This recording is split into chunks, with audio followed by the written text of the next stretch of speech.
Welcome to the North Idaho Experience, a podcast for the people of North Idaho and those who are North Idaho curious. Hey, today's guest is the one and only creator of the song, Coeur d'Angeles. It's become very popular out there, and it's a great sarcastic view of what's going on in North Idaho at the moment. That is the one and only Kyle Cunningham, also known as Marmot Creek on Instagram. It was an excellent conversation, cool backstory, and he has a great perspective on North Idaho, running a business in North Idaho and living here as well, and kind of why North Idaho is such a special place. So it was a really fun conversation. I think you guys will enjoy it. And we got a live version of Coeur d'Angeles played on the podcast while he was here, which was excellent. Jump in, let us know in the comments what you guys think. And remember, if you're looking to move right now or 12 months from now, our real estate team specializes in helping conservative families find their freedom right here in North Idaho.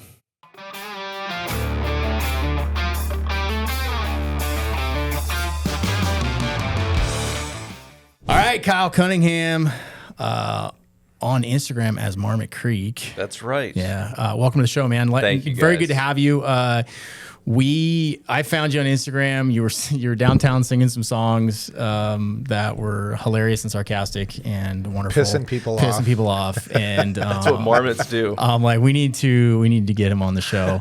What really inspired me, I saw you were posting some hate you were getting about this stuff. And this is a world that we are very familiar with because we get a lot of that on our channel, mostly from a very small but vocal minority.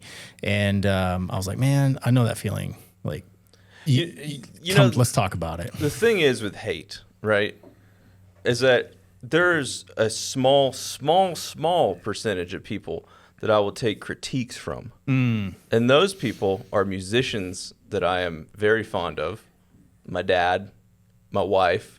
Everybody outside of that, it doesn't really matter. Yeah. And here's the thing that's beautiful about the hate, right, and you guys can relate to this as well, is that for that moment in time that people are consuming your content and observing you and seeing your perspective, there's no money, there's no other energy that can be taken in that moment. So for that moment in time, you own their psyche. They can't, it doesn't matter how much money you have, it doesn't matter who you are, where you're from. And so the thing is that it's been said a million times, I don't know who originally said it, you never find a hater doing better than you. You're right. And that's the whole thing. Yeah. People can hate all they want, man. The thing is, too, is that the hate is good because in the end, it's still reach, it's still engagement. Yeah. And it's still somebody making an effort to say something about what you've created, whether that's a podcast, whether it's music, whatever it is. It always surprises me that people take the time out of their day to like write a comment or whatever. I'm like, why? It's not hard when you don't do anything all day. I guess that's it. But I guess I can't relate, right? Because we're so freaking busy. You're gonna hate comment on that. I'm doing something. Yeah. I'm like, I don't have time to bother with things that I don't like. I'm like, I'll just move on. Exactly. And I'm like, why don't people just move on? Why do you feel the need? Why do you feel compelled to get on here and tell me that I'm a piece of shit? Like, you've never even met me. How do you know that? Yeah. It's so weird. Well, it's funny, too, because I found that if I would take the hate comment and then make a real response with a video, it boosts the engagement. It boosts the reach. It's number one. That's how I saw you. It's free. Yeah. It's essentially free content machine. Yeah. I don't have to think to make the content. I just press record and tell you either why you're wrong. And I don't try to start fights. That's the other thing, is that I put my music out or an opinion or any of these types of things. And when it goes out into the ether, into the algorithm, whatever comes back, 95% of it is positive. So for like Coeur d'Angeles, when I wrote that song, I had no idea it would have any sort of, I had 7 followers. You know, it was one of those things where my wife has been such a champion of me finishing songs because that song was a verse and a chorus for 5-6 months. And it came down to sitting in the living room playing it. And she's like, you need to finish that. Yeah. And it was tough because it's like, I can't go too on the nose. I don't want to attack a specific person too much. But at the same time, it needs to fit the theme. And I was walking past the city council building with my daughter coming back from the park. And I said, okay, city council, that'll be something. And then I sat down and it just came. And it was like, okay, I went down to the city council meeting. And the last line of it might be neat if I could steal your seat, writing all the rules I broke in L.A., that just came. It wasn't anything I thought about. And it was just this, okay, that's it. I'm at my desk, nothing dressed up, just in a hoodie. Yeah. I think it was like 4 p.m, recorded it, put it out. It got some attention. So I go, okay, well, I'm going to just go film some content downtown. Went downtown, sang that one. It was a perfect moment, lighting-wise, film-wise. Put it out, and now it's at 400,000 views. I love it, dude. And that's the whole thing, is that you have to do it. There's so many people, and there's so many artists, and there's so many kids, adults, doesn't matter where you're at. They have the idea in their head, but in your head, it's useless. It's nothing. Well, let's go back to this. I've obviously never met you. I think Seth just met you today, but you've seen that stuff. So tell us a little bit about you. How did you end up here? What's your background and everything else like that? Sure, yeah. So I'm 36. I got a wife. I got a daughter. I am a software developer by trade. Been doing software since started out selling software, and then figured, well, if I can sell it for somebody else, I can just learn how to build it and sell my own. So I started doing that. Crazy times. COVID happened in 2020. My wife is from Coeur d'Alene. Backtrack a little bit, right? So I met my wife through a friend that I'd met in Alaska. During the summers of 2016 to 2018, I'd go up to Valdez and cut trees underneath the... You have done all sorts of weird shit, man. He was a truck driver. You missed all this. This was prior to the going live. That's why I don't ask questions till we're live. That's pretty unique. I know. We just couldn't help it. We were just chilling. Cutting trees in Valdez, Alaska. Huh? Yeah, which is interesting because I was telling him, he said, you guys are going to Australia. Yeah. There's a guy that I met in Australia in 2010. He was playing music on the street, and he was standing in my spot where I used to play at the market. And I said, hey, when are you going to be done? He said, are you from U.S.? I said, yeah. And he said, me too. He's from Maryland. So we started playing music together. And I hadn't talked to the guy in probably 6-7 years. He reconnected me on Facebook. He's up in Valdez cutting trees. And it was like rogue outlaw forestry. No rules. We're like 70 miles out in the woods. And he was doing this. He said, we need anybody that can run a chainsaw. And so I was like, well, I hate this job in Atlanta. I was doing freight brokering after I'd been driving the truck, not making really any money, sitting in traffic. So I got in my pickup, drove to Alaska, got up there. From Atlanta? From Atlanta. And I can do it in 7 days, no less. Holy shit, dude. I can do it in 7 days. Because I did it 3 times there and back, so I'd start timing myself. See, that makes me be like, I want to do it in 5. Yeah. I probably challenge him for a speed contest. I drove back from D.C. all the way to Idaho in 35 hours. I love it, man. Right on. Let's go. So that sounds horrible. I was up there. I met a dude who was from L.A. We became friends. He moved to Spokane in 2017. And he sat next to this girl at work, and he said, you and this girl, you guys would get along just great. And I'm like, what? Sure, whatever. Whatever. And all summer long, I'm up there with like 9 drunk felons, just no women for, 170 miles or whatever. And I'd go into town and check the emails, make calls, and he's like, on your way back, stop by, let's hang out. I just bought a house, so I stopped by. We sat down at No Lie. And my wife walked in the room, and you know how it is. You look, man, that's a beautiful woman. Yeah. I had no idea that's who I was destined to meet. She came, sat down. We had dinner that night. We hung out the next day. By Sunday, we're sitting on her couch. I said, do you want to get married? Wow. And she said, yeah. And I said, all right, I'll go get a ring. So I drove back to Georgia. No shit. Got a ring. Flew back. There was no rings between here and Georgia? I wanted to go with my grandpa. Okay. I promised him one day because he had a friend who had a jewelry shop, and so it was like, nice. And I called my family, and I'm like, I'm getting married, and they're like, what? I said, yeah, I'm gonna marry this girl, and they were surprisingly very cool about it. And so drove back, got the ring, flew back out, went over, never met her grandfather. He's right now he's 93, Korean War colonel, very intimidating man. Never met the guy. I said, I want to marry your granddaughter. And he looked me up and down. He said, that'll be fine. I said, okay. Shook his hand. And then about 2 hours later, got down on one knee. That was that. And then from there, it was like, all right, what are we going to do? We're going to get married. And she'd never lived outside of the Northwest. And so we went back to Georgia for a minute, went to Tennessee. That's where I was selling the software. And then with the 2020 crazy times, this whole, layoffs and all that, I was one of them that got the severance. So we get the check. I said, let's go to, the writing was on the wall to come back here. Moved back here, started up my own little software thing. And then in 23, I started an entertainment business. So I do weddings, live music, etc.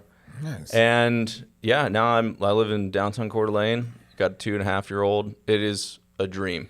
Every day I wake up is a beautiful day. Is the name of the entertainment business also Marmot Creek? No, it's Dark Star Entertainment. So I'm Big Deadhead. Okay. You might have come across a few of them in the CHP days. Oh, yeah, dude. But I said, well, my favorite band and the guys who really, if you look in the history of the Dead, they were like pioneers in sound. Yeah. And so it was like, all right, Dark Star, that's a good name. My wife helped me come up with the name. And, now we've done over 60 weddings, all 5 stars. I've seen, almost 63, 64 couples get married. What do you do for the wedding? So you do the whole thing? The whole thing. I'm Really? the sound engineer. I always tell people. So not the wedding planner, but you handle all the sound, all the lighting, all the music, everything else like that. Yep. Oh, shit. For 1997 for the day. And I basically make it to where I was telling him before, we had a terrible DJ. He played the wrong song. My wife goes to walk down the aisle. He played it for me. It was atrocious. Yeah. It's a Texas honky tonk song. She had picked out this nice classical song. She goes to walk down the aisle, ding ding ding, honky tonk piano, and I ran down the aisle. I go, dude, what are you doing? So I pretty much took over for that. And then in 23, I was basically like, I want to get some good gear, Right. but have a reason to use the gear as well, not just doing live music. And basically, and that's what I tell everybody, start a business with a 0% card. Just start the business, right? If you have an idea and there's a market fit and you can do it, put the website up, get the email, get the phone number, start selling the service, and then fulfill the service. Like, obviously, I wouldn't go start a painting company or something I don't know how to do. That has technical experience. Yeah, exactly. Right. If you know how to do it, just do it. And we were profitable day one.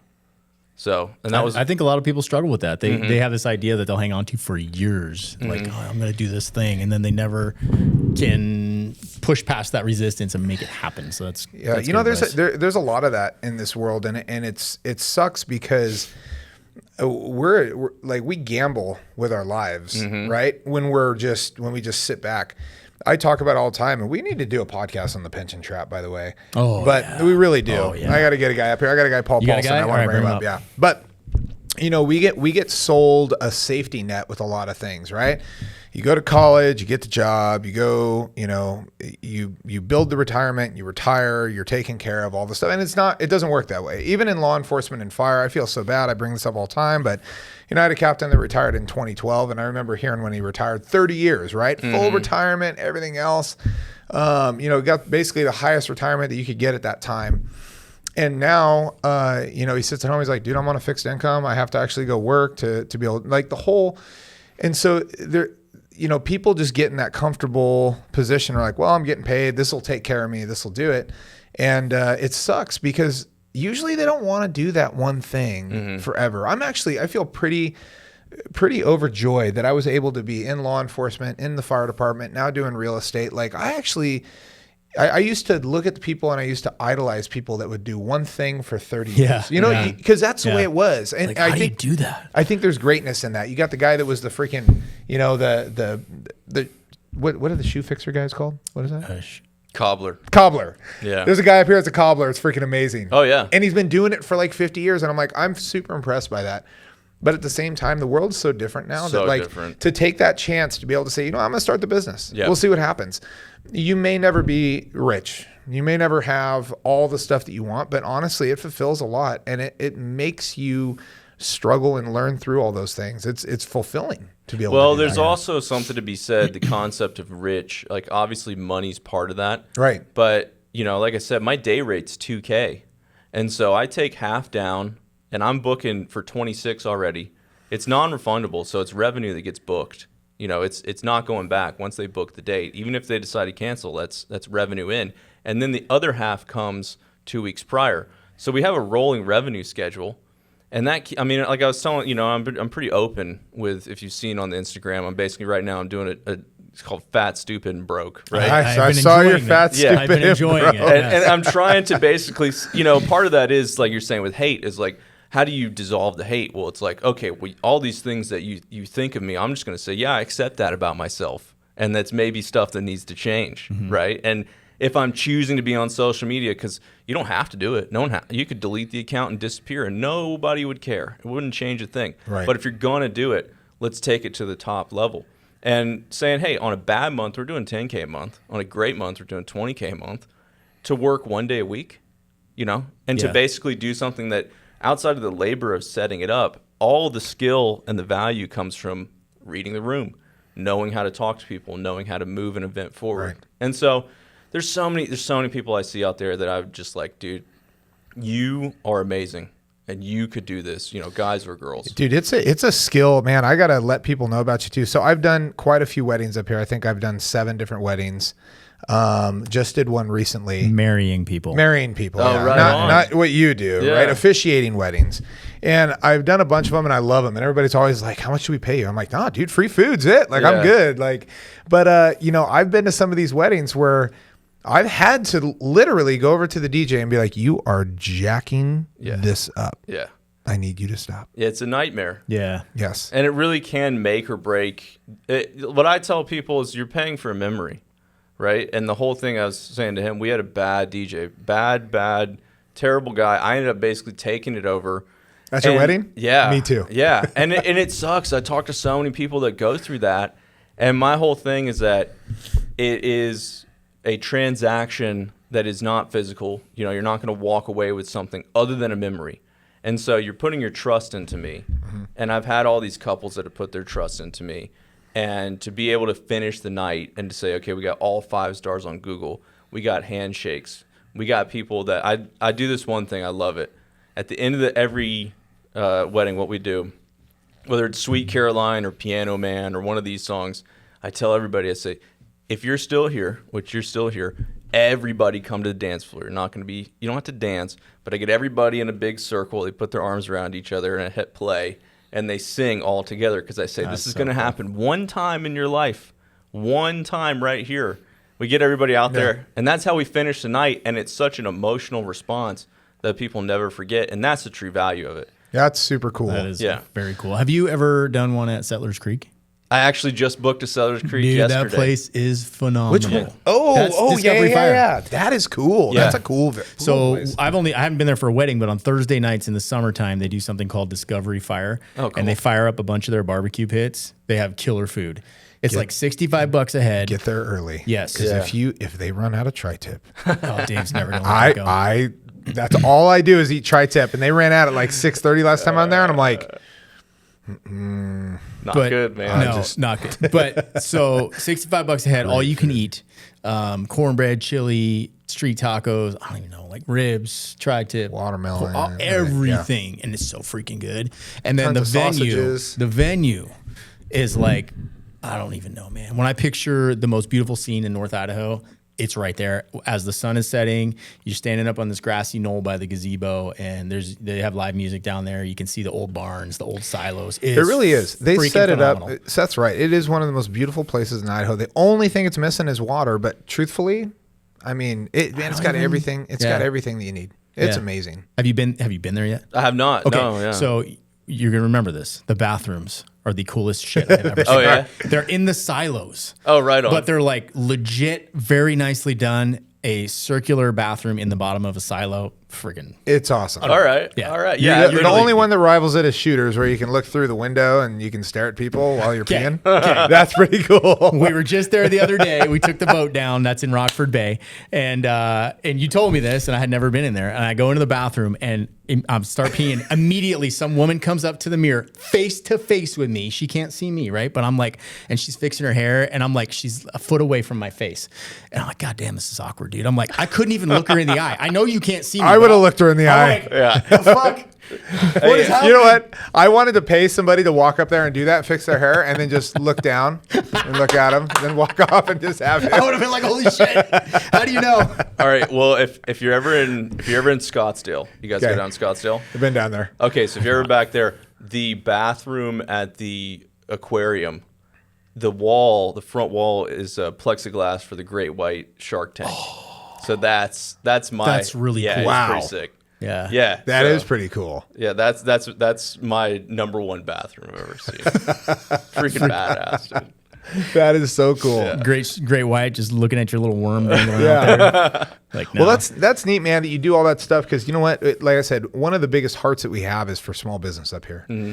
And so being able to know people in those fields and other things, I don't know anybody that's a DJ for weddings. And I think that's I get a lot of people asking me to do their weddings, and I've never seen you at one of them. Yeah. I kind of would like to be at one. Look with it you. up. Yeah. And my whole thing is that I tell people, because you always get, I'm sure you guys get this too, their critique of the Idaho wages. Well, here's the thing. The market sets the wages, okay? And there's obviously something to be said about skilled labor, law enforcement, fire, the guys who run the water treatment, et cetera, right? Like, there's those types of jobs that people are into. But if you're just somebody who's, doesn't know what to do or is struggling at a job, you have to start something up here to exchange value. And that's how you can live here. And there is a premium to live here. On the DJ page, that was kind of one of the things people were talking to me about, and the Marmot Creek page of, Idaho's so expensive. And it is for a reason. The market sets the price because of desire. And the whole thing is that you have to, if you want to move up here, whether it's a side hustle or a main hustle, you got to have something that you can exchange your value for at a rate you set. Yeah. Because we're not the cheapest, but we're not the most expensive. Right. And I priced mine to basically be $2K for the day. There's guys that'll do things for $500, $600, but Get what you pay You know for, what? That's huh? the Yeah. same thing with building up here. I get people, how much is it to build? And they start, and they'll find somebody. I had somebody recently, and they didn't go with him. But they found a builder and said, "Oh, he's building for like $170 a square foot." And that's awesome. Danger. And they asked me, they go, "Why is he so busy?" I go, "The cheapest person will always be busy. They'll always be busy. He will continue to build homes all day long because he's the cheapest." Yep. That doesn't mean a single thing. Right. So yeah, it is. You do set your wage, and I think also, people have a tendency to tell you, "Well, I don't think it's worth that." Well, then go get somebody else. That's absolutely fine. Yeah. We hear that all the time on the home buying side. I'm Yeah. just like, well, then I don't know what to tell you. I guess. Yeah. I guess you'll have It's to not worth it move to pay for somewhere an agent. else. I'm like, well, yeah, It's whatever. worth it to me to live here. Yeah. Because I don't think there's anywhere else nearly comparable in this country. What about Georgia? He's from Georgia. What about you? Yeah. Georgia. No, Alabama? I thought about moving to Jake. Why do you constantly like to bring that up? I thought about Because moving I'm to so Georgia. happy he stayed. I thought about moving to Georgia years ago. Yeah. And, What part? And we looked around Gainesville. Okay. Yeah, north of Atlanta. Yeah. And we looked at it, and it was cool, but like the universe decided that we weren't going to move. Yeah. So a number of factors came into play, and we stayed, and I'm super glad we did. And then Dave hired me. I did everything and then- I could to make it to where he set can't me up. leave. Nice. But I'm glad. But where the hell were you going with that? Where was I going with that? I don't know. Oh, this is the best place on earth. That's where I was going with that. It is. And it's so well built for entrepreneurs. This is what you were talking about. Is come up here and sell something. It's so easy. I don't know, it's never easy to be an entrepreneur, right? Like we work harder than we've ever worked in our lives, but it's so available here. There's so many people that do it and succeed at it. Right. It's very resonant of the community though, because when you are not competing against large companies, right? Large companies a lot of times ruin this stuff. There's a reason why I don't shop at Walmart and other places. I'd rather shop local, right? Find small businesses. I'd rather not hire whatever national DJ company there is where they fly somebody out to do it or whatever else. I'd rather work on making sure that you're the person that we hire, because you're going to spend your money back here in this community. Yeah. You're going to go do those things. You're going to go buy stuff downtown. You're going to take your wife out to craft it. You're going to get a pretzel. Like, you're going to spend your money in this community. So if we can support you, then that's way better than supporting some big box store. 100%. So the community really determines that. for Exactly. If someone comes into town, I will never meet you at Starbucks for coffee. Right, dude. We will Right. always be somewhere local because there's so many amazing coffee shops who we Speaking of- personally know. Yeah. Have you seen the new Doma down? Yeah. Yeah. Down in Right on the Atlas river? waterfront. But yeah, Riverside. yeah, Yeah. I went there yesterday. Beautiful. They've done a great job. Yes. cool. I love that that spot is very cool. Yeah. And that's the thing, is that it's so cool to see a place that has a more, I guess you could say, classic American vibe. Like when I think of, like, you know, what this country is built on, what this country is founded on, the ideals, and then also to just be in a place that you don't have to worry about your family's safety. And I think that really, for me, is the premium, because even living in Georgia, or we lived in Chattanooga, Tennessee, like I said, I've lived in NorCal even, and all these places where there's not as much of a press for community safety, where it's just a second thought.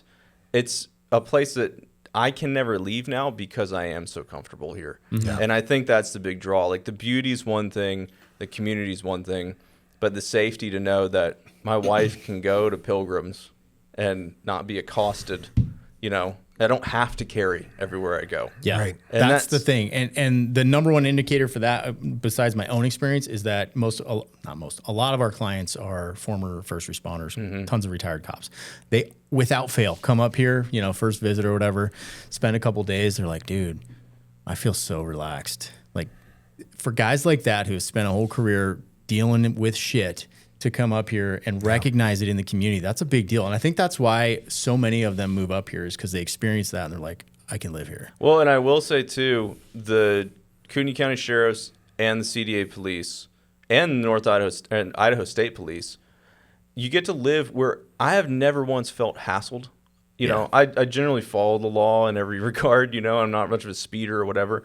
But, you know, even in Georgia and whatnot, they have these speed trap towns. They have all these other things where it's not really focused more on community safety. But here, dude, when I was playing last time, I was playing at downtown. You know, there's certain towns and townships that'll tell you to get lost.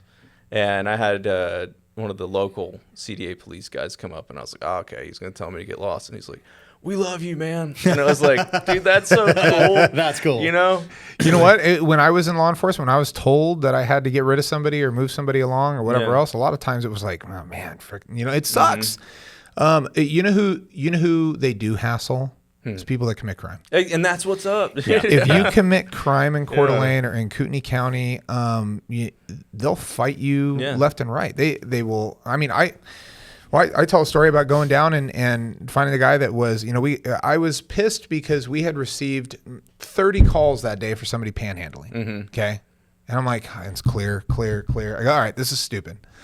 So I went down there and I talked to him and I'm like, hey, he's like, am I doing anything illegal? And it was just because he wanted to be an asshole about it. Wherever he had been before, you know, he wanted to cause an issue. He goes, am I doing anything illegal? I said, no, you're not. He said, cool, am I free to go? I said, yeah, I'm free to go. And then I stood there and he turned around and he starts holding the sign. A few minutes later, he looks back, he's like, did you say I was free to go? I was like, yeah, you're free to leave anywhere. He goes, what are you doing? I said, I'm just hanging out talking to you. He goes, I don't want to talk. I said, you don't have to. And then he waits a little bit more and finally turns, bro, what is going on? And I said, look, here's the deal. I've received 30 calls today because you're out here panhandling and people in Idaho don't like it. Now you can continue to do it because it's legal. However, I'm willing to bet that since I've been standing here, nobody's handed you any money. And I bet you as long as I stand here, you're not going to get a penny when people see you talking to a cop. Yeah. And he got pissed and left, and I only saw him one more time. That's true. And then he was gone. Right Excellent there. problem solving. Yeah, I'm exactly. like, I'll bring a lawn chair out here. I got nothing else to do. No calls on the board right now. This is fine. Excellent problem solving. Anyway. That's Were you CDA police or? Yeah. Oh, right on. All right, cool. Yeah. And honestly, a lot of people ask, like, oh man, you left, you didn't like it. I'm like, I really enjoyed Coeur d'Alene PD. I really enjoyed the guys and gals over there. They had a good support network. It was a good department to work for. I don't have any regrets. I had a great time. Still very close with a lot of them over there, and they do a phenomenal job. Yeah. But like I said, I was mid-career start, had an opportunity to get out all that, spend a little bit more time with my family. That was the only reason I left. And life calls you in many different directions. Right. It was actually, I'll tell you guys, it's interesting. I was in 2020 when I moved back, I was kind of on the fence of searching for what to do. And I took the test for Spokane County Sheriff. Oh, yeah. I did the mental, the written test, and I did the physical test. And truthfully, man, there's some stuff in my background that wasn't going to pass. It was the polygraph. That was the thing. I was like, you know what? I can't lie. Yeah. You can't go into an honesty-based profession. Mm-hmm. And there were questions on that polygraph that I couldn't answer truthfully. Yeah. And so they called me to do the, I made it through the physical and then the written. And I straight up, I told him, I said, I'm going to have to withdraw my application. Because it was something that I felt, it was when the world was going nuts. Yeah. Yeah. And it was like, is it time to, am I called to this? And Right. I've always had a great respect for it. But, like I said, I've lived on, nothing criminal, but you know the questions I'm talking about. Totally. Yeah. Did you take the poly? No. So what's funny too, and a lot of people have that. Yeah. We've had guys hired in departments that they do answer yes to a lot of those. And really what they're looking for is like, where are you now? And can you be honest? Yeah. It's a huge thing. Personally, I did. I was in college. I did a lot of dumb shit. I had enough time in between when I got hired, because I got hired when I was 27, so I was a little bit later. But, I was just truthful with everything. And I had enough time in between that they were like, okay. And I met a few guys similar, Eric, our partner, similar. It made me a much better cop. I'm sure. Because I could relate on a certain level, right? I had a little bit more empathy for people. I could also recognize things that no offense to the Mormons out there, but the Mormon kid who'd never seen anything doesn't even know what alcohol smells like. I'm like, shit, bro. That was me, man. If I would have started law enforcement at 21, I wouldn't have known jack shit.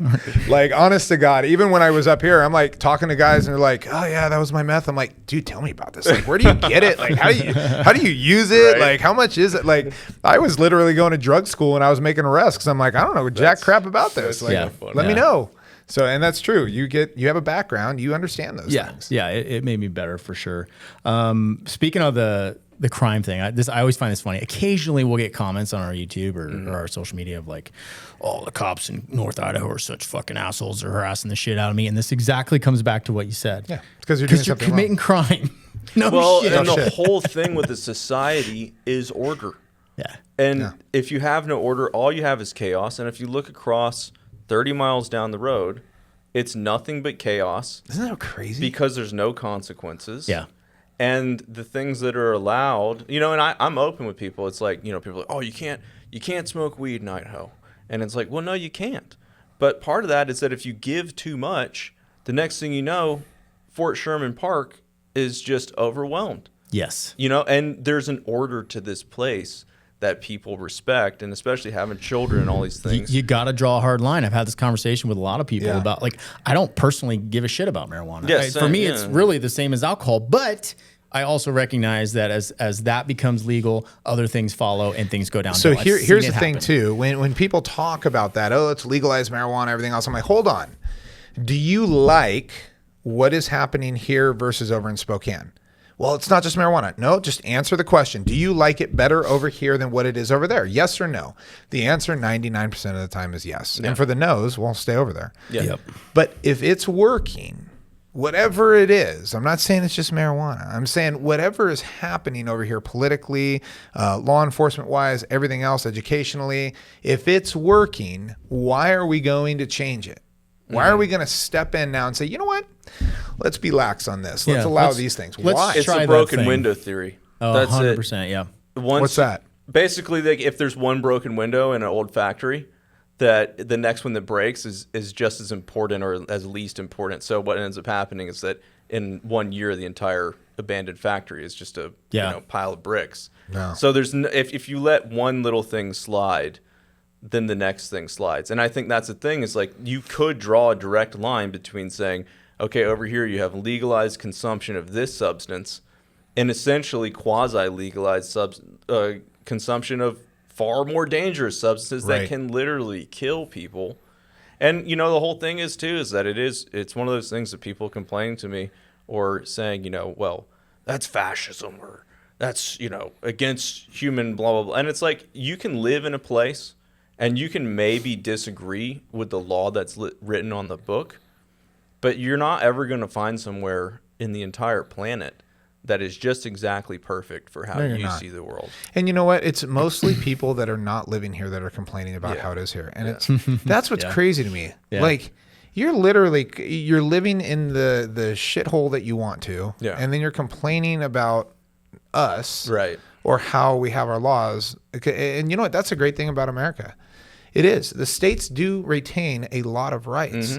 There's a completely different world next door, and that's fine.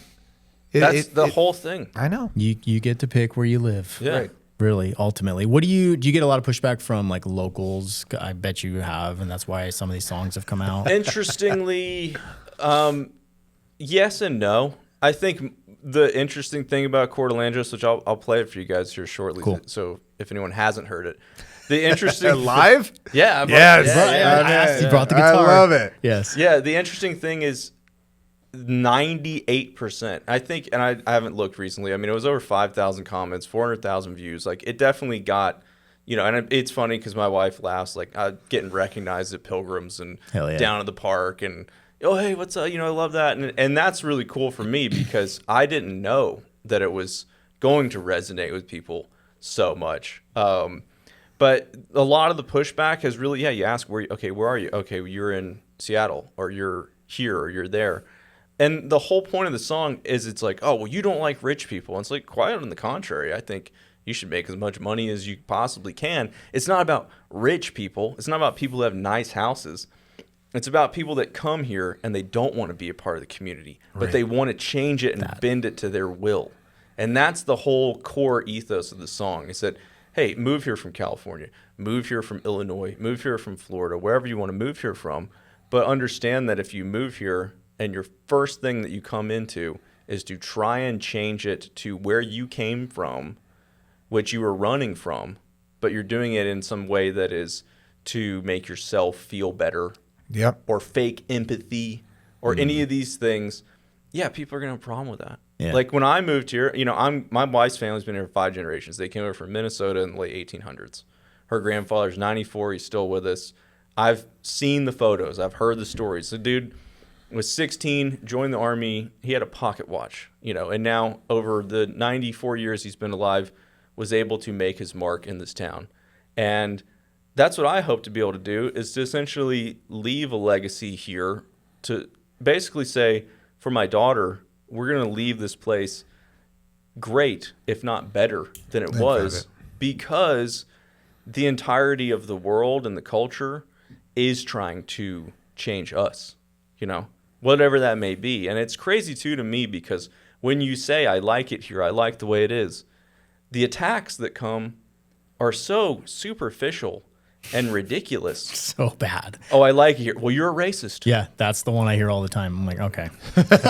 Okay. Never once, and that's, I literally have people I play music with from all various backgrounds. I know a lot of people in this town. I have never, and people get mad when I say, I've met hundreds, if not thousands of people here doing everything that I'm doing. Never once have I met somebody who's, done or said anything that could be contrived as that. But the funniest thing, I come from Georgia. Yeah. They literally sold people there. But if I say I'm from Georgia, no one ever hits me with that right away. Right. North Idaho, though. Oh, right away, dude. It's crazy. And so, that's just one of the things with, I think, living here, and that's the whole part of the song, is that you have to laugh it off. If you take it too seriously, it can consume you. But there's a lot of things, for my wife growing up here and seeing cranes, it's funny because someone said, well, if you didn't call it Coeur d'Alene, you could have called it Coeur de Crane. And I was like, unfortunately, that's actually, and seeing it literally changing in front of your eyes, that there's going to be more people that come here. The culture is going to change. It's up to us and within our families and with our communities and how we run the world and how we see our views to hold on to it as much as we can. Yeah. Because it can slip away. That's a big one for us, man. We talk about this all the time. Yeah. Because, contrary to what we do, obviously, we're real estate agents. We get a lot of shit about that. You guys are single-handedly ruined North Idaho, whatever. It's like, okay, but my big argument, and here's my current fear and what we're kind of pushing against is Boise is growing in population faster than we are. And Boise is, the politics in Boise are questionable at this point, right? There are a lot of great conservative people around Boise, but Boise itself is bringing in tech industry, and that will bring in more liberal policies, unfortunately. And that is what is most likely to change Idaho. So what I'm telling people is, hey, we actually need more conservative people up here to balance that out. If we don't do that, then Boise is going to dictate how we live our lives. And we've seen how that happens in California, Washington, Oregon, Colorado, all these other states that are now going down that road. Coeur d'Alene, unlike a lot of places, has become very tribal. Right? There is a community here that exists that doesn't want to be part of Washington, doesn't want to be part of Boise, doesn't even really want to be part of Montana. Like it's its own community, right? And there's a few tribes up here, I'd say. But to be able to have a place like this is the fault, right? To have a place like this that can be dictated and managed by somewhere that's 7 hours away. Right.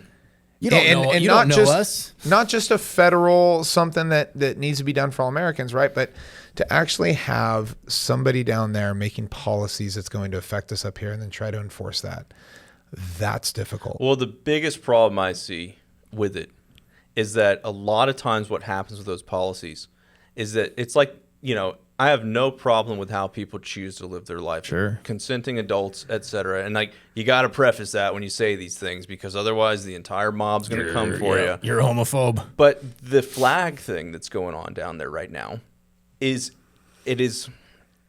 an attack, right? It's not about being inclusive. It's about saying you will bend your will to how we see it. Yes. Even though you can sit here all day and say, "Hey, dude, I don't care. I'd be doing weddings. I don't care. I'll do your wedding. I'll kick it with you. I'll be your friend. It doesn't bother me." But when it comes down to saying that this is a special part of the population, now every special part of the population has to be recognized. You know what? I've never asked them to fly a blue line flag up there. Right, dude. I've never asked them to fly a Christian flag up there. Because any flag other than the American flag or the state flag is going to exclude someone. Exactly. And that's 100%. The problem with it. I've had the same conversation. I've got family members who are gay and I love them. I do not care. I have plenty of friends that are. But it's not inclusion. It's exclusion. It's excluding. 100%. And I think people it's are hostile, struggling seeing that. And I think that's the problem with it. It's even like with, the park, the thing that happens in the park every summer. It's kind of, hey, I'm not going to go down there and say you shouldn't do that. I'm not going to go. It's not my scene, but it's your day. I'm not going to, hate on you. It's not from a place of hate, but it is if you have any sort of pushback against saying, hey, this is kind of encroaching on my line, right? And then you say that, well, now the attacks come back at you and a community as a whole. Well, it's gone from saying, if anybody doesn't know what we're talking about, if it's gone from saying, LGBTQ Pride Month, right? It's gone from saying, hey, this is a month where we're very proud of ourselves, to, hey, everybody, we need you to halt what you're doing. Right. And you need to understand and love us and support us and everything else, right? There's a difference with that. Yeah. Okay, for Shark Week, I don't stop and all of a sudden, what? I'm just saying, Shark Week's a big thing, right? Dude, yeah. I'm just saying, History Channel, Shark Week's freaking awesome, but it's just something that celebrates something else. It's not employed against anybody. It's not used to dictate how politics should be ran or anything else like that. You're not being forced to go to it. That's the problem, is like you said, when you use the word hostile, that's where things start to become hostile. Yeah. Right? It's like there wasn't even a problem, in my opinion. I grew up in the 80s and 90s. I had tons of gay friends, people of all color that I hung out with. You didn't think about it. Well, and now all of a sudden we're there thinking were people that do, right? It's always the minority. A very small minority, right? It's not normal. It's like saying that you had the white supremacists up here in North Idaho. North Idaho was not white supremacists. No. There was 150 people up here that were. And they burned their compound down. Right. After they ran them out. I just told them. There's no resolution, and that's the thing, is the sins that were there will be cast upon everybody for all of time, and you shall, it's which is so dumb, because how many other states have huge... I used to deal with legit white supremacists all the time in Northern California. Yeah. Nobody talks about that. There's a shit ton of them up there. You pull them over all the time, and they got the swastikas all over the face, just hardcore... fucked up people. The only ones I've ever met were from Bakersfield. There you go. And that's the crazy thing. Yeah. And driving semis, I've seen, and every state but Maine and Hawaii I've been to. And I've seen every state in this U.S. that I can see. I've met people from every single background. He's got us beat on that conversation we had this morning. Yeah. I'll tell you about it later off the air. Oh, yeah. And so he's got us beat. you know, Sorry. Hey, Inside. the whole crazy thing is that, and this is what I've been telling a lot of people too, that, you know, it's kind of in that same realm. It's obviously not as bad when you get a hate comment about your music, but the world is so addicted to rage. Oh yeah. Yeah. People have to have something to rage against. Rage bait. And that's, I figured, okay, well, I'll lean into it. And part of it is, you know, when you are doing content and you start to discover what works, what doesn't work, it works for a little bit, but it can almost be too much. You don't want to, you know, you don't want to do too much, don't want to do too little. But, you know, the concept of everybody today with instant information as well, man, they just get addicted to being angry. And there's so many beautiful things in the world that you can look and you can see and you can consume and do. But, man, I just stopped caring. Like, if somebody's going to call me one of those isms, okay. Yeah. Right on, dude. You're wrong. I'm not going to waste my energy trying to prove you wrong. Like, I know who I am. My wife knows who I am. My kid knows who I am. My friends do. People that live here do. The people that are important to me, they know who I am. You know, some random person calling me a racist. You don't even know. The funniest thing is the dude I play in a band with is a black guy. So it's like, oh, yeah, you know, I'm a pretty bad racist. Yeah, thing, you're pretty dude. bad. You know, Right. like. Yeah, it's so dumb. I have to catch myself sometime. I try to respond to a lot of the comments we get on YouTube. We get a lot, so it's like a constant thing. And you know, I skip over a lot of the negative ones, and YouTube screens out like the really bad ones. Right. They go in some special place. I try not to look at those, but it's hard. That negativity, there's a lot. We get more positivity than negativity for sure, and I try to focus on that. But still, you're like, man. It bugs me sometimes when someone can have you so wrong and they make this snap judgment about you because they watch a 1 minute clip of something we said, and you're like, how do you live like that? Right, when you can dude. judge someone that quickly. I'm like, how do you get through the world? I don't understand. It's rough. I'm struggling with the human behavior. I'm like, it's weird. I don't get it. People are I don't let Dave read that stuff because Dave gets fired up too. Oh, yeah. I'll respond to him. Yeah, and that's me too. That's why I started doing the video responses, because it was more like, all right, let's see how far you're willing to take this. Yeah. In terms of like, if I come back and say something in a stoic and thought out manner and explain to you why you're wrong. But the funniest thing, and I will say I'll give some of the trolls a good amount of credit, is that after 2 or 3 videos of me responding, people will actually come and say, hey, you know what? I was wrong. That's cool. You had that happen with that dude. I sent him one. He sent me a nasty comment, and I'm like, oh my God. And I'm just like, yeah. And I typed in response, and we went back and forth, and it ended up with him saying, yeah, dude, I'd love to come on the podcast. I'll bring you guys some whiskey. And I'm like, all right, it was cool. actually cool. It's nice when you can switch someone's mindset. But see, that's when we talk about, now we're going to hit government control. Right. When you don't want people to have the attention span. Social media, reels, the stuff that you do, the stuff that we do, dude, all the things out there nowadays take away our attention span to where we can't focus on something, right? We don't sit down at the table with somebody that goes, you're racist. And you go, okay, cool. Let's sit down and let's talk. So what makes you think I'm racist? Right. And to have an actual genuine conversation, we're like, well, I perceive you to be racist because of this. And you go, okay, well, I'm not. And here's my case to it. And next thing you know, man, there's such a fine line of difference between people, but we think it's this gigantic bridge. Exactly. And I mean, if you could sit down with somebody, I had a buddy from college or from high school that just lost his mind, same conversation with me. And I haven't talked to this guy in 20 years. I finally go, you know what, dude, I don't know what it is, Jordy. I'm going to freaking block you. I can't even handle it, right? Like he just got so aggressive and angry. And I'm thinking, how miserable have you become since we were playing basketball together in high school? Like, how miserable are you? It's sad in a way. I lost some friends in 2020, same thing. Yeah. Like, it was the same thing, these people I grew up with. And it was, you know, I'm never going to get behind destruction of property or assault on people, especially law enforcement. All that stuff is happening. Say, oh, this is well-deserved and this needs to happen, all that. I said, well, I can't get behind that, you know. And it's like, well, you're a part of the problem and all that. And it's like, if in your mind you think I'm part of the problem, then that's just how it's going to be, dude.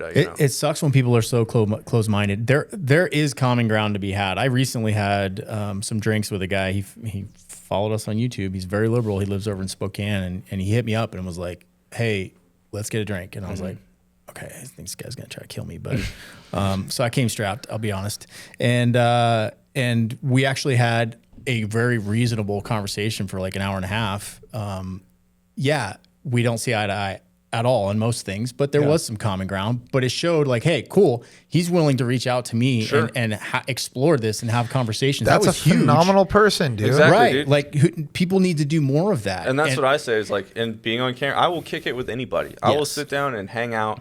I don't care. I mean, unless you're actively harming someone, children, trying to push really, degenerate things. Like if you're just a person that thinks, well, this is the way the world should work, or, XYZ and socialism, communism, like there's a line where I'll say that that's absurd. But if we don't agree, no one on this planet's ever going to agree on everything 100%. No.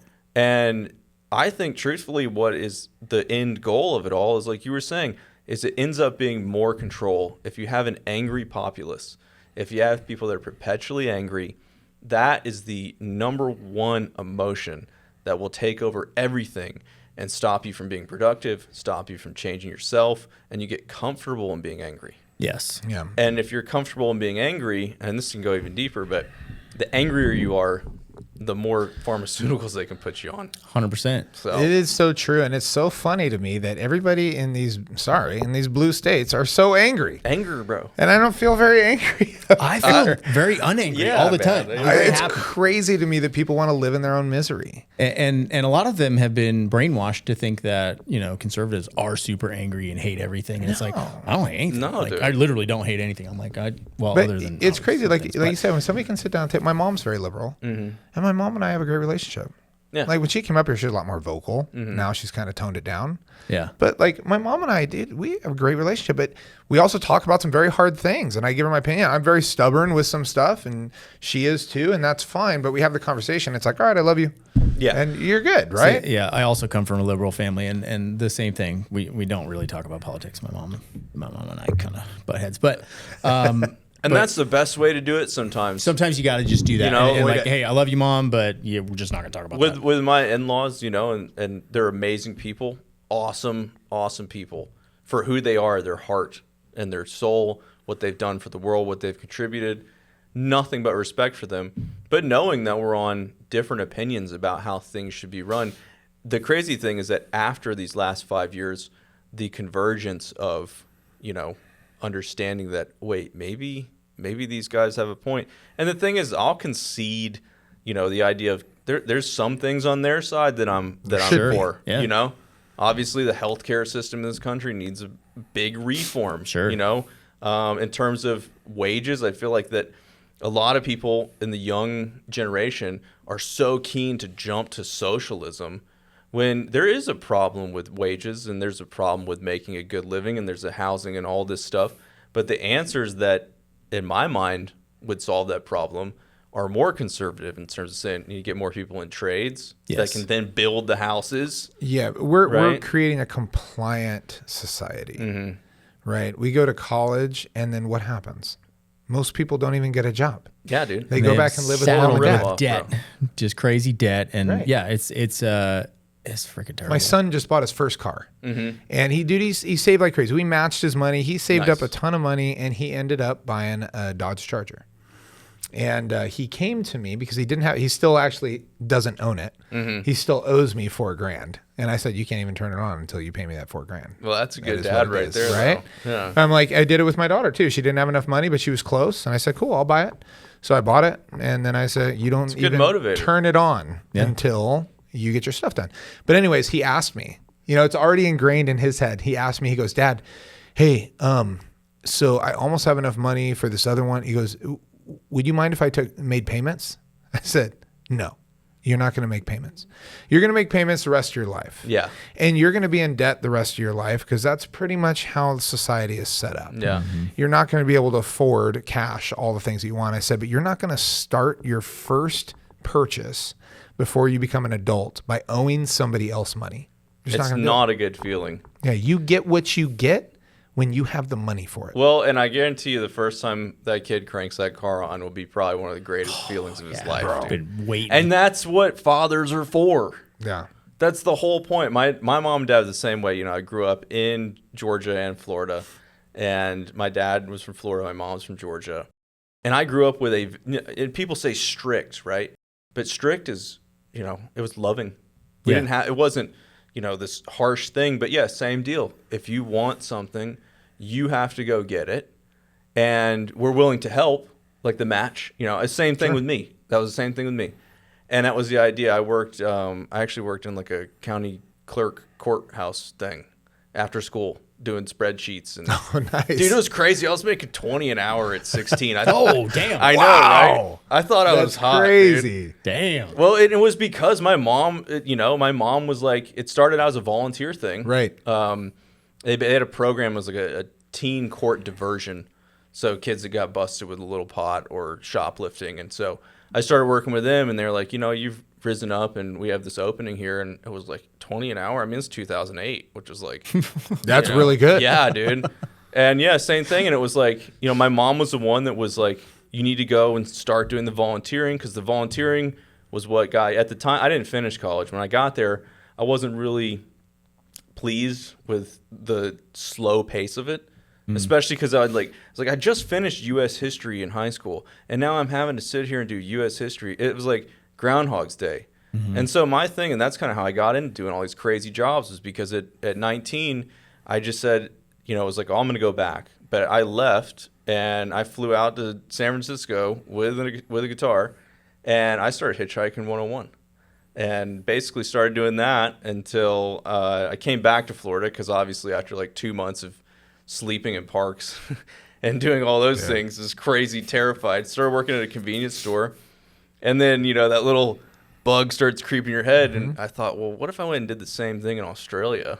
Where it was a little wild. And so I bought a ticket down there, and then came back. And when I was in Santa Rosa, I drove. That's when I got my first CDL. I would take people from LA to New York City on camping trips. And 3 weeks across country with people that. Holy crap! Yeah, it was nuts, dude. I had one night in Vegas that I lost. There was 3 Korean ladies that got lost on Fremont. Oh God! And this was before cell phones were international. And I spent like 2.5 hours going up and down Fremont looking for them. And it was I actually got fired from that, because I couldn't keep up with it, dude. And when I got fired, I was like, okay, I have nowhere to go. And it was one of those things, same thing with your parents, because, there's always like, hey, I'm here for you. Yep. But it's not like, okay, come on home, and I appreciate that. Yeah. I'm very grateful for that, because it was like sink or swim. You're 22, dude. You're not, 15. Right. And it came down to, I better figure out what to do, because I got nowhere to go. I got $800 in my checking account. And so I went online, and this is before GPT or anything. And I was like, basically searching, what can I do to not be homeless and out of money? And I figured there was a government grant for trucking school. They'll pay for you to go get in a truck. So the closest one to me was Albuquerque. So with the little cash I had left, took a bus to Albuquerque, went down there, got a Studio 6, which is like the Motel 6 long stay. Yeah. Put that on a credit card, and then went down to the office of it's not Social Security, but like the workforce or something. Right. Walked in there, shook the dude's hand, and said, I want to be a truck driver. And the guy, truth be told, man, he was like, all right, let's get it going. And it was like 2 weeks later, I'm in the Rocky Mountain truck driving school, learning how to drive a semi. Because it was great, dude, because it's like, I'm not homeless. Yeah. I just want to sleep, and I'm getting paid.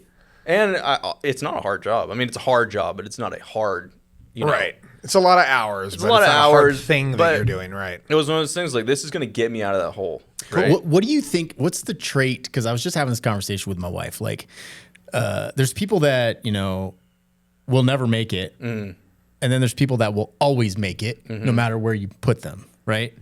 What's the trait that differentiates the two? A strong You're like father. You think? Strong father. I wouldn't be who I am without my dad is a complete and total badass, dude. And I am so lucky that I get to they live in Florida, but they're coming to visit next week, actually. Nice. And I FaceTime them with the kid every single day. Strong grandfather, too. Yeah. Right? And a strong mother, too. I don't want to take any, but strong parenting. My mom and dad did not let me wallow or basically get by with tomorrow will be okay. And, even when I was 4 or 5 years old, and it was like, my mom's like, drop you off at the dentist. Okay, go in there, check yourself in. I'll come pick you. I was never handheld. I was loved. But that's part of love. And so that's kind of how I'm trying to raise my daughter. With girls, it's different than men, obviously. Yeah. But no, I think that's truthfully it. I'm like, either I'm an exception or I'm not there, because there may be other qualities, right? And maybe you didn't have that as much. I mean, we've had a lot of conversations because I want to be like what your dad is. Yeah. Like I didn't have that. Yeah. Right. I'm kind of free floated. I was like, yeah, kind of all over the place as a kid.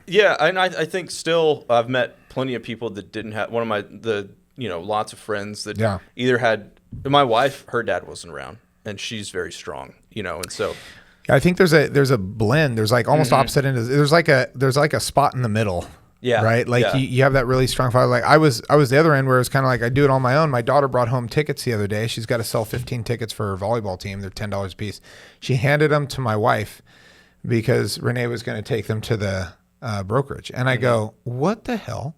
I picked them up. I hand back to her. I go, absolutely not. And she's like, and I go, your job is to sell all those tickets. And I'm going to add it on there. If you don't sell them, you're going to buy them. There you go.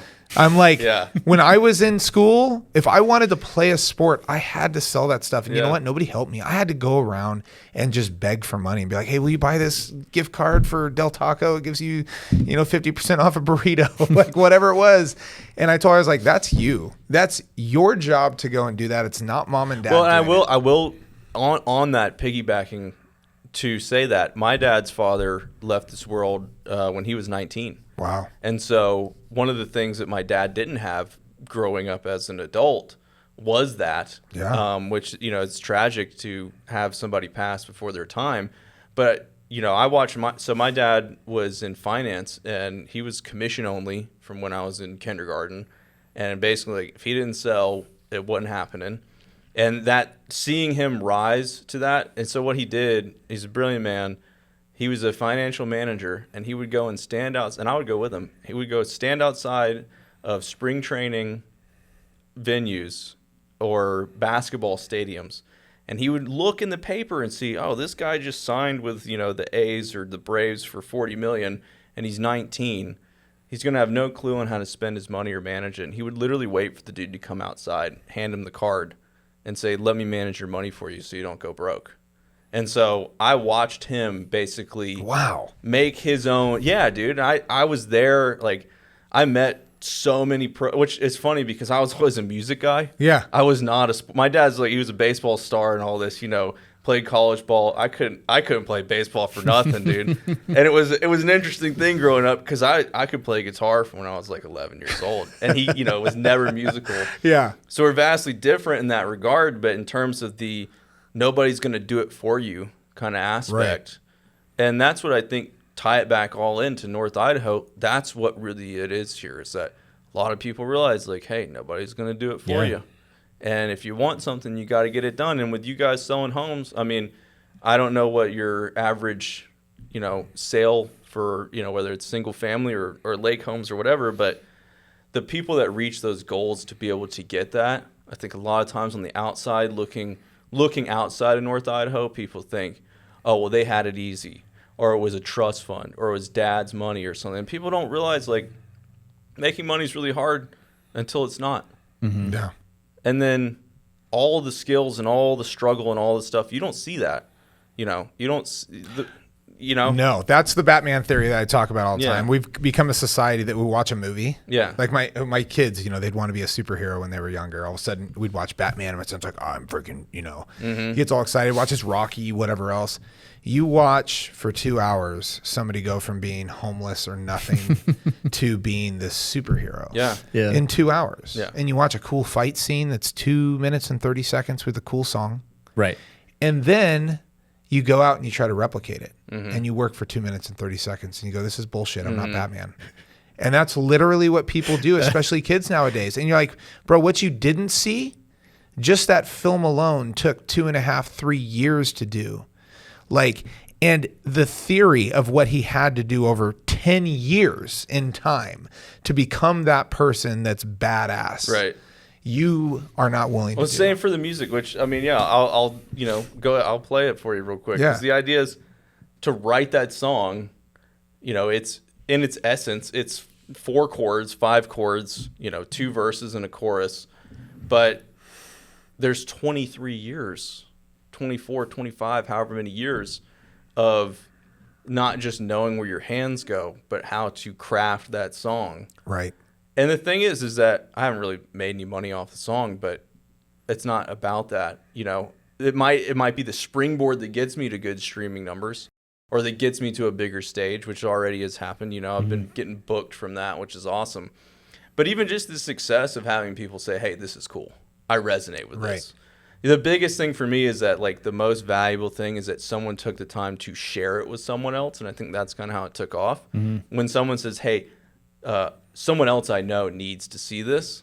Yeah. That to me is true. I had like 5 people send it to me. Oh, really? Yeah. Buddies from down in hilarious. California. Hey, check this out. This is Coeur d'Alene. Yep. And I'm like, yeah, same. I love it. Yeah. All right, here. Yeah, let's see it. We've never had anyone play live. That's live music. I don't even know how this will go. Let's try it. Yeah, I'll dial it in. So Okay, I'll turn the music or the audio up or down if needed.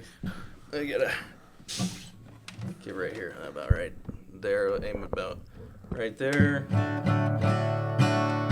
All right, Coeur d'Alene.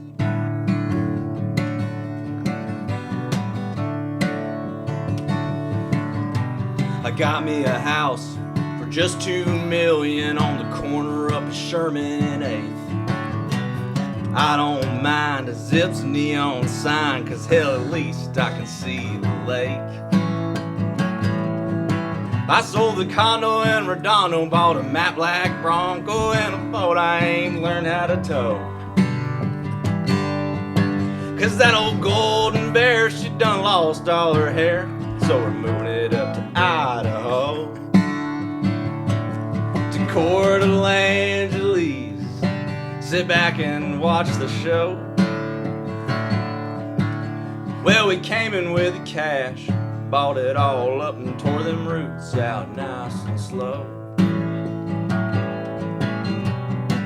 I got the view, I signed the check, and now I watch them walk by from the top of my deck. And it's plain to see it ain't for you, just me.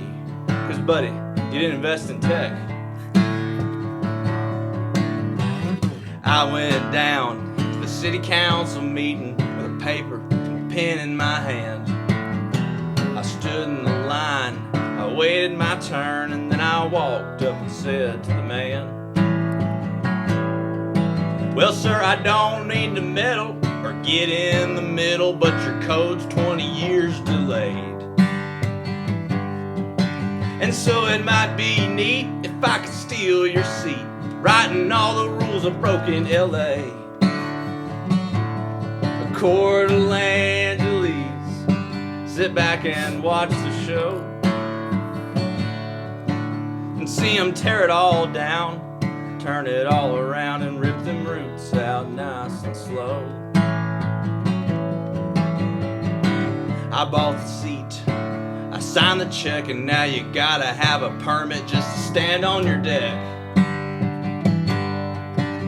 And between you and me, you can't stop what'll be. And buddy, you ain't seen nothing yet. Dude, that is freaking awesome. Thank y'all. God, that just nailed it. I'm over here laughing, I'd say, crying. dude, that was like shockingly accurate too. That was so good. Yeah, thank you. It's just so funny because it's like, the genesis of the song came about because I would walk my daughter. We live on 10th, right? Live right downtown. And it's super fortunate we got in a little townhome a couple years ago, and getting to live downtown in Coeur d'Alene is like, it's epic. I feel like I live in a theme park, dude. Yeah. When I go down in the morning, I see the guy that he's like watering the flowers with the cart, and I like stop and shake the dude's hand because it's like, this is insane. Like it's what every town, if every town could be like this, man, you know what I mean? Right. And it can be. It can be. But that appreciation for that guy watering the flowers, God, we can't lose that. Right. We can't lose that, right? People look at that stuff, they don't realize all the work and time and effort that goes on. I mean, even with road construction, people get pissed. It's freaking road construction season. Dude, every person that's holding that, I'm waving to them, I'm like, thank you. Like, That's what keeps this place great. I think people overall, there's all the sour people out there that are hating the change. Like you can sit around and hate it and just be miserable all the time, or you can find these moments and embrace like what it is. That's the thing. It was like this, looking back, because you have Hudson's and you have the Tubbs Hill and you have all these like organic things. Yeah. And it's funny because we'll walk down to McEwen and come around and walk back up. And as they were building that house on the corner of Sherman 8th, which, hey, it's a nice house. Like, it's not like you're like, oh, you must hate that guy, or like, are the funniest when you're jealous. And it's like, dude, I live like a couple blocks away. Yeah. It's not like good for the dude. Sure. Right? Like, it's not my style. I wouldn't buy it. Yeah. But nevertheless, I just thought it was funny because it's like you have this, $2 million house that is right next to Zips, and so you pay $2 million, and when you're going to sleep at night, it's like, okay, pull forward to the next window. And that to me was just like so funny. Yes. Of like this thing that used to be the end of Sherman, where people was like, okay, that's the end of Sherman, everything past that's just the highway.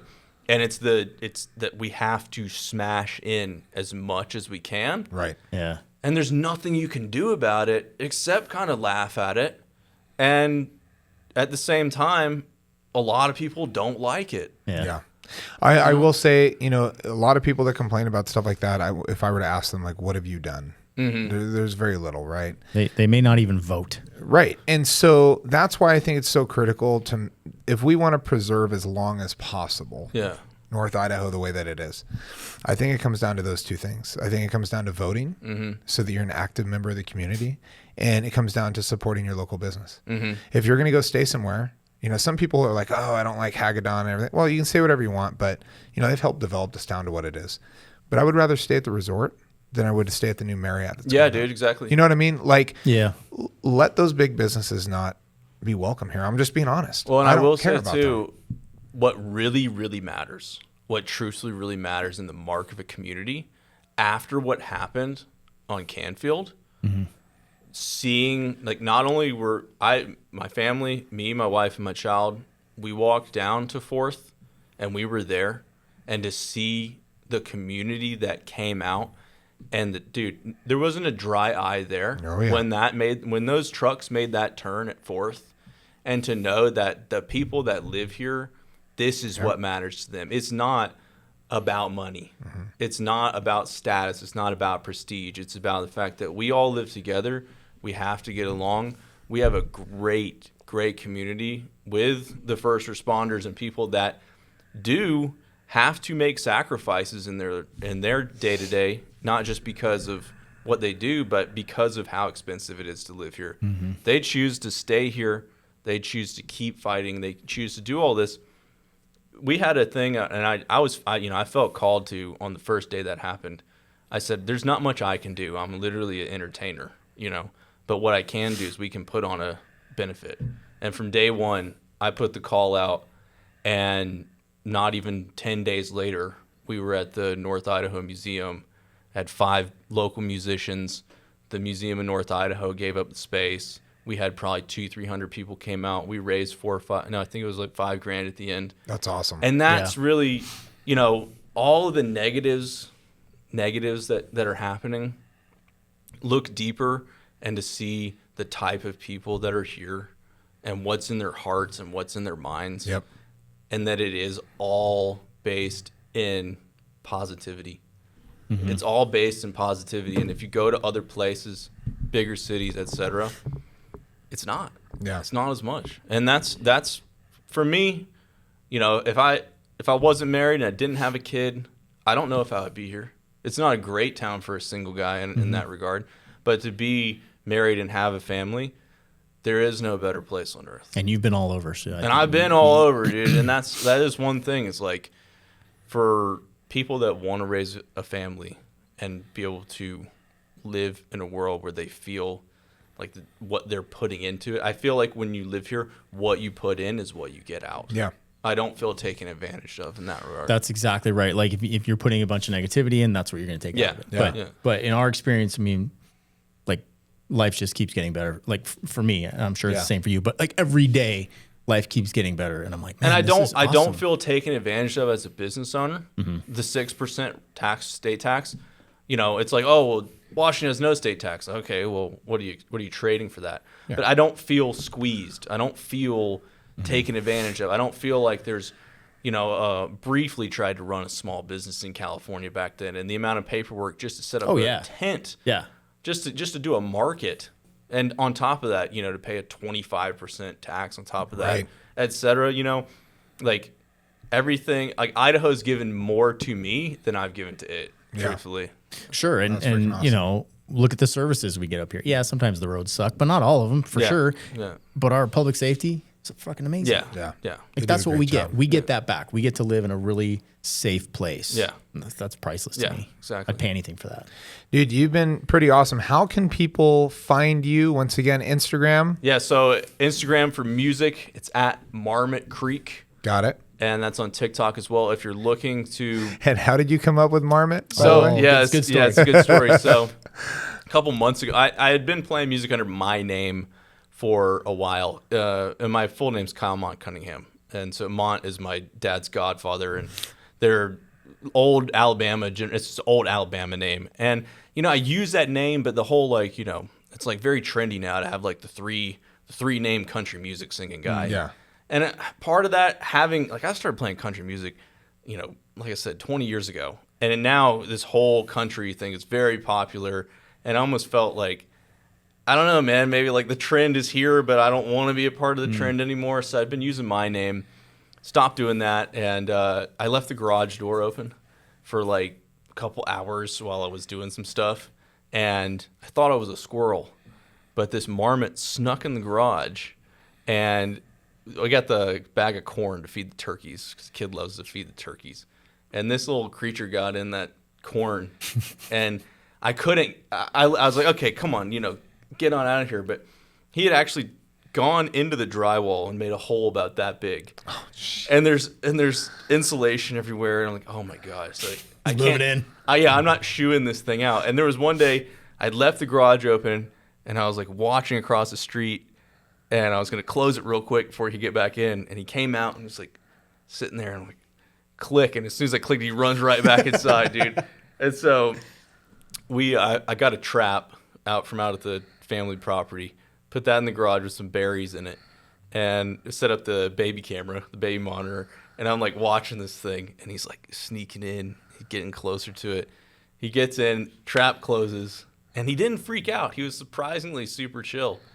But they were like, well, where are we going to take this thing, because I don't want to take him to our family's cabin because then he's just going to live there. Yeah. And so we're like, well, we'll go find like a creek. It'd be nice, place for marmoting, find some marmot friends or whatever.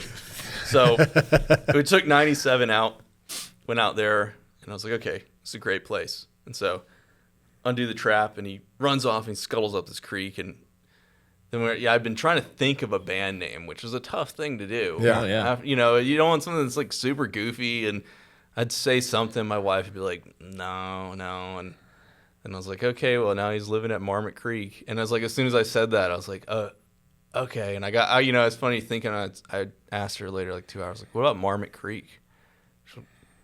Which is, in wife speak. Yeah. Like, yeah, that's great, Yeah. If it's not, yeah. And I was like, okay, sold. And so, and it's funny too, because I think, marmots as an animal, they're kind of annoying. Yeah. They're there, but they're also like a little bit mysterious. Yeah. It's not like a squirrel, you see them every day, but at the same time, like, it's they're there. But yeah, you can find me at Marmot Creek, and then Dark Star CDA. And that's for weddings. I'll do anything. Doesn't matter Okay. what it is. If you need entertainment, whether it's a party, wedding. So I have this idea to do prom 2000, or sorry, homecoming 2000. Again. Oh my God. No, seriously, check this out, dude. This is a Okay. big thing. I want to do homecoming 2000, where you get a bunch of people that adults. Backstreet's And back, you all dude. go, and that's what you do is you play, and you do it at the high school, and it's a fundraiser, I love and it. you can go there, right? And you you do the streamers, and you do the bubble or what? The balloon arches and shit, like all the stuff you Put did on back your in the day. best Hollister I'm shirt. telling you, Let's dude. go, We dude. need to do Homecoming 2000 again. I think it would be legit. I will say I pride myself on having a very good sound system. Okay. I So- will. Can you play Millennium? I will drink. yeah. Will 2K? I will yeah. drink liquor out of a plastic bottle in the bathroom, like Yeah, I did dude. at prom. Yeah. They're gonna have to figure out a way to make an exception to allow alcohol, and then all the kids can drive you home. It'll be great. Oh my god. I I'm love actually, it. This is actually growing on. It's a phenomenal idea. I going just on need to again. get the school board to sign off on it. So we'll see what happens. Make it happen. All right, You know we'll what? get you in If, there. if anyone can make it happen, Dave will make All it right, happen. So- deal. Thank you All right, guys. so, I yeah, really appreciate Kyle it. Cunningham, man, that was really fun. You have That was a really interesting story, bro. easy podcast. Yeah, look at that. Yeah. Now we got to go back to work. Yeah, me I don't too. want to. Yeah. Yeah. Well, let's do it again sometime. I'd love to. Well, and I am. So I'm. This is what 4 days into Fat, Stupid, and Broke, and a lot less stupid than I was. A lot less broke. You know, it's funny too because you say broke, and people. I got like 30 DMs from people, and it's funny because it's like, oh, do you need? I could send you $50, you know. And it's like, hold on, I need to go back and explain this, right? Like we have cash flow. It's just. It's not where I want to be, you know, but it's also like I want to showcase these, you know, 3 pillars of your life.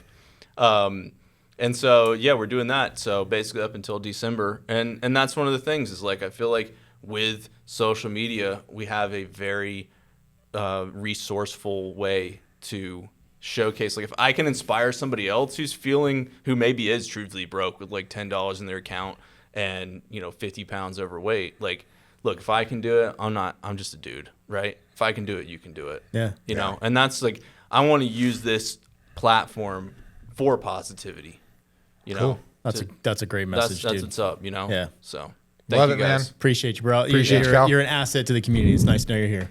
Thanks, All man. right. Thanks, brother. Kyle Cunningham. Check him out.